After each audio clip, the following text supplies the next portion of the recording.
You are listening to the Critical Mass Radio Show, Orange County's business talk show, focused on exploring topics of interest to CEOs who are leading middle market companies. With your host, Richard Franzi. Hello and welcome to Orange County's longest running business talk show and podcast. And I am your host, Rick Franzi. And ooh, do we have a good show planned for you today? Why do you ask? Because Brandon Hoover is our guest. He is the COO and co-founder of RepPrep.ai. Brandon, welcome to the program. Thanks so much for having me, Rick. It's my pleasure. Let's get right into it. I love it when I get a founder on the show to ask you the kind of origin story. So take us back in time, Brandon, and help us to understand the inspiration and the motivation that you and your other co-founder had for launching your firm.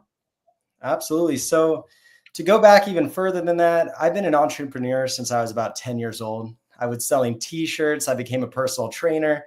I've done Amazon drop shipping. I've done a little bit of everything. And so I knew I was going to start a company. I knew one would hit. I just didn't know when.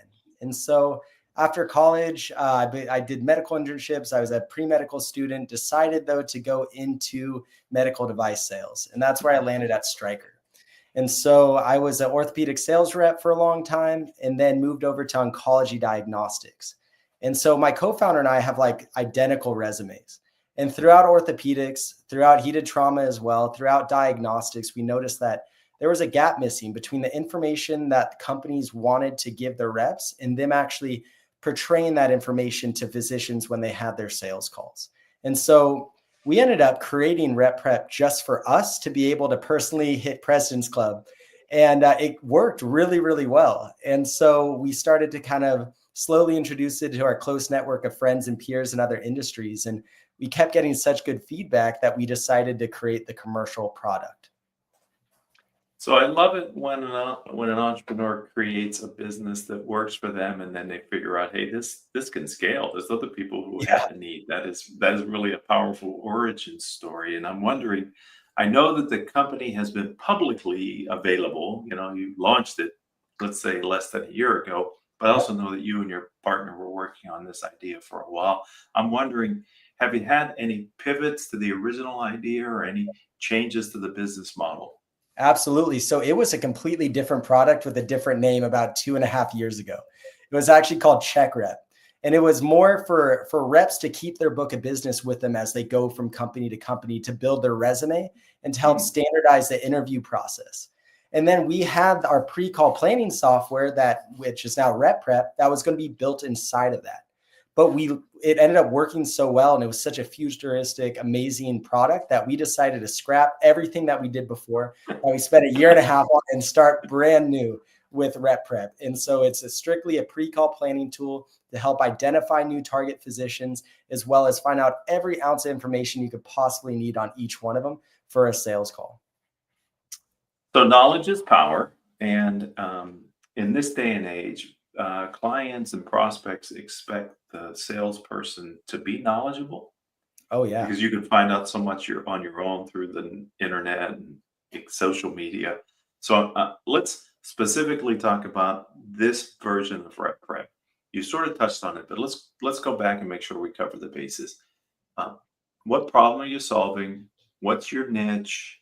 And who in that niche are you finding are the best users or the people that get the most ROI from using RepPrep? Can you take us on a little bit of a journey here? Absolutely. So first, what problem are we solving? So it's getting harder and harder to have quality time with physicians as a medical sales rep.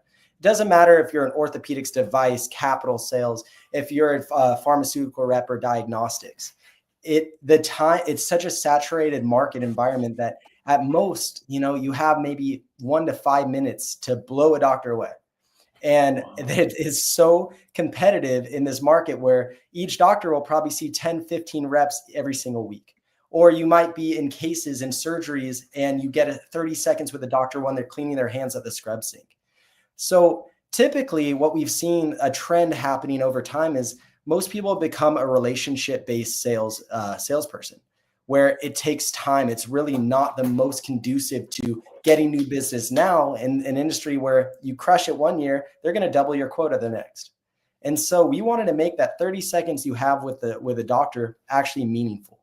So by providing reps with their publications, their competitive insights, what makes their specific product better? What product is the doctor already using? What are they billing for already? And then taking that and putting it in a perfect talk track in any sales methodology that they want, so it's readily available for them. And the great thing is a lot of this information has been available, but it's been too expensive or it's hard to access. Now you could access it at your fingertips on the go. And that's why our target is for medical sales reps. Yes, companies can purchase it for their entire sales team. Marketing can use it to train in real time when they're releasing new products. But this company is made by reps for reps. I love that tagline because that's really that's quite powerful. Frankly, it's sort of like, we got you here. We know what you need, right? Because we Yeah, are. I mean, we are the people that we made it for, Right. And you said medical sales reps, and so educate me and the audience a little bit more. Who is that? Absolutely. I mean, so it's broad, but I'll talk to you about my experience. So orthopedic sales rep. So my job was to sell implants and even a surgical robot, but mostly implants to orthopedic surgeons. And with that, though, you're in every single surgery that you do, helping the cadence flow. So basically, you're in every single surgery that you've been in. I don't know if you guys are familiar, but there is a medical sales rep that's guiding the scrub techs and guiding the surgery the entire time. I had no Fresh out of idea. college, I was controlling a robot that did total knees and total hip replacements. Granted, the doctor's one that cuts, and they can, they have all their input and everything like that. But you plan the whole surgery, and so there's different aspects. Whether you're in the operating room in spine or orthopedic surgeries, or if you're selling big devices to hospitals. The pharmaceutical reps, which I'm sure you're familiar with, they go to the office, the physician's clinics, and whatever specific product they're selling, say if it's Keytruda, which is immunotherapy for oncology, they're going and targeting hematology, oncology physicians at their clinics. On diagnostics, you're either selling to hospital pathology groups or clinicians. So behind every procedure, behind every medication that's prescribed, there is a rep that has introduced and educated the physician on this. And oftentimes, for every one procedure it could be like a hip stem. There's 20 other companies that have just as good of a hip stem. And now it's getting to the very fine details of everything, of what approaches can you do it for, or hey, what's the revision rate, or what's the reimbursement for the hospital, or hey, is this vendor even allowed at this hospital? So there's so many nuances now. It's not like in the 80s where everyone could bill 25 grand plus for a total knee. Everyone's making a ton of money. Mom and pop shops are doing great. Now it's getting so much more competitive, and it's becoming more of a monopoly between a few companies. So you have to really be a shark. You're really pulling back the curtain on an aspect of the medical healthcare industry that I'm not that familiar with, and it's insightful, Brandon, to hear you tell the role of the sales rep in these different types of medical sales, pharmaceutical sales. Well, it's a thankless job. So typically we get yelled at by the hospital administration. We're considered, infection risks or anything like that just from being there. They charge us money just to enter a hospital, and then charge us money for scrubs, and then they try to, lower the reimbursements that you're able to get for any given procedures. So these all the reps out there, they're grinding day in and day out, and without them, I believe the quality of healthcare would significantly decrease, because behind every procedure, every surgery, or every even diagnostic test ran, there is some rep that's fighting to get it done quicker, better, easier, and more efficiently. Yeah, they're bringing the innovations to the doctor, who's probably so busy already. It's hard for them to spend the time to stay current. So I believe salespeople are problem solvers. Yep. And it sounds like that's what your tool is helping them to solve the problem more convincingly. So in this role, I'm wondering, have you ever had a feeling of being kind of isolated or alone on this journey of bringing RepPrep.ai to the marketplace? Absolutely. I could give you a pretty good example. My first day, I decided to go full time. So ended up quitting my job, was excited to go home, tell my wife, and just starting this chapter. I had a few months, saved up of ramp up for savings. And I go home to tell her, and she cuts me off, and she's like, I actually have some news too. I'm pregnant with our first kid. So immediately since then, I've been like, oh my God, I'm making, because I mean, before this, I had a great job making a lot of money. Yeah, everything was comfortable. And then going from that to basically paying myself, a tenth of what I used to make just to be able to pay the bills to launch this. And you're entering a field with healthcare analytics that's been monopolized by a handful of companies for so long. And we've been growing like wildfire and making such a presence. I mean, our biggest competitor, I'm not going to say their name, but they were so worried about us that they fought to kick us out of a webinar, a huge conference webinar with thousands of people, where they were taking, C-level people from the top 5 companies that are disruptors. And they ended up fighting and saying they'll pull all the funding if we're allowed up there. So we've been the little guys fighting against the big one, but we're able to give even better data more efficiently utilizing AI and at a way, way better price than them. So they're naturally very scared of us. Yes. So I've definitely. So on one hand, it speaks to the risk that they see you, where they would go to those steps to try to limit your access to the marketplace.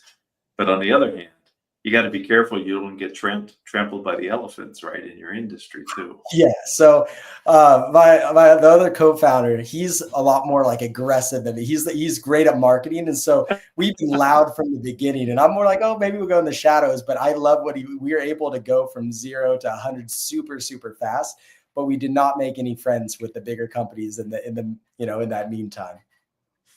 Well, I think what we have here is a disruptor in your own right then for your space. RepPrep.ai could be that disruptive force in the marketplace. It's exciting to have, and Orange County-based entrepreneurs too. So this is really cool. We have a pretty robust medical device industry in and of itself here in Orange County, and healthcare in general when you bring up San Diego. So you have a lot of, you're in a good place, I would think, for launching your company as well. I'm wondering, over the years, if you've picked up a piece of advice that you feel has been really helpful for you, maybe something that you could pay it forward and share it with my audience today, Brent? Yeah, I have a couple things. The first thing is, sometimes when you want to start a company, you set the bar very low because everything seems impossible. But then you get going and you pick a few people's brains and you realize how doable it is. Every big company you see started with an idea at one point. And it's not even mostly about the product. I think the success of a company leads more to how good you can recruit. How much can you have these important people with the experience, with the knowledge base that you're looking for? Can you convince them to see the same vision that you have? And that's the thing where we realized that actually really recently. So we've been trying to do everything as bare bones as we can. Like Eddie and I, that's my co-founder. We're out there doing everything: the sales, the project management, the handling the engineers, everything. And then until we started to reach out to these industry leaders, we didn't start making huge progress and realizing things could be done so much easier. So the hardest step is to just start and do it, but then convincing yourself, hey, you got to keep going, pushing through and build the right team, because you don't have to go through it alone. And I think it's the hardest thing you could ever do, but it's also the most rewarding. I'm making, like I said, a tenth of how much I used to make because I want to give everything back to the company. But I'm happier than I've ever been. And it's such a motivating, exciting thing. I could talk your ear off all day about it. Well, couple things that I've learned over the years of being an entrepreneur is not everybody's cut out to be an entrepreneur. There are a lot of people who think that, oh, I'm working, but I could own my own business. And the hardest thing to do in business is what you and Eddie are doing, which is to bring a company up off the ground. It takes a lot of energy and focus. And you're right. You'll never work as hard for as little money, hopefully, as you're working right now. You probably made more money as a kid. Oh, yeah. Or you think about like, oh, wow, I'm going to have my own business. I don't have a boss. Everybody is your boss when you're starting your company. Every single person who buys your platform, every single person who invests in you and all of that. And that's the wild thing. But it's so incredibly worth it. It's been just really fun. Yeah, man, entrepreneurs can get hooked on this early stage, the serial entrepreneurs, the excitement of where you are right now. It's so real. So it's somewhat an analogy to what you're going to be going through here a little bit later this year when you and your wife have your first child, that beauty, that creation that you're doing. So I don't want to get too far on, but building a business is a lot like, in some ways, raising a child. So good luck with that as well. Thank I you. wonder from a perspective, you have it in your name, .ai, but what is your view of artificial intelligence, Brandon? And then how is RepPrep, without giving away any trade secrets, but like how is AI influencing the way you're delivering and building your product? So AI is incredible. It's allowing people like small companies like us to be able to scale so incredibly fast at a really affordable price and at just the quickest rate you could ever imagine. So we're at this time now where companies like us can produce a whole new addition to our product, a whole new line within 5 days. It's honestly incredible what we're able to do. And so now these smaller companies like us can take on these huge companies that have been around because we can move quicker. We're more flexible. We're more nimble, and we don't need to raise $100 million. Like we've raised $700,000 at this point, which is more than we really need, to be honest. And we have a huge runway, and we can move so fast. And the coolest thing about it is like now it's assisting with our coding. It's assisting with every single thing that we do, our automatic email messaging, our campaign, our marketing, every single aspect that we do on the business development side and the engineering development side is all AI based.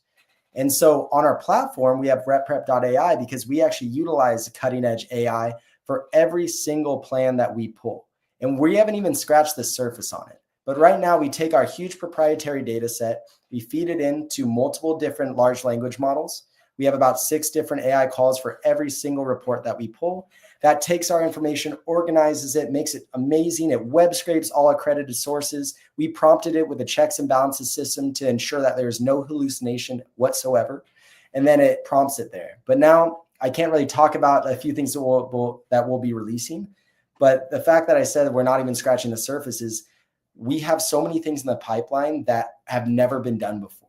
And we're so excited to release that. And instead of saying, hey, we're going to have that out, maybe end of next year, we're talking like we could do it in 2 weeks. We could do it so quickly. And it's about just testing, getting beta users, all that stuff. But we've been able to take that flexibility and keep our overhead so low to ensure that we're in for the long run at the same time as being aggressive and really promoting like amazing new features and products that people have never seen. And since we know exactly what the reps need and we know their issues, we're able to tailor this specific AI to help fix those issues.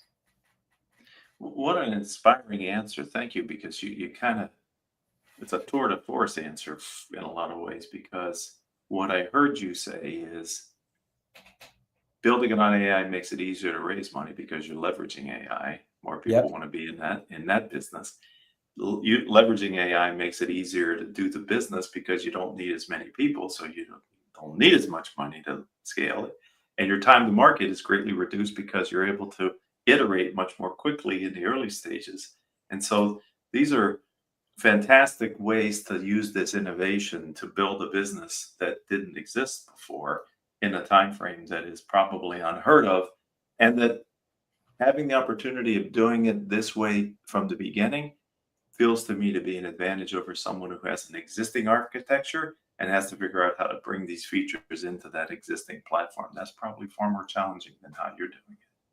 I completely agree. We have less red tape and we have to make sure we do everything right, like SOC 2 compliance, all that good stuff. And then take it from me, I could barely turn on a computer, before like 2 years ago. It's all easily learned, and you just gotta, learn on the job.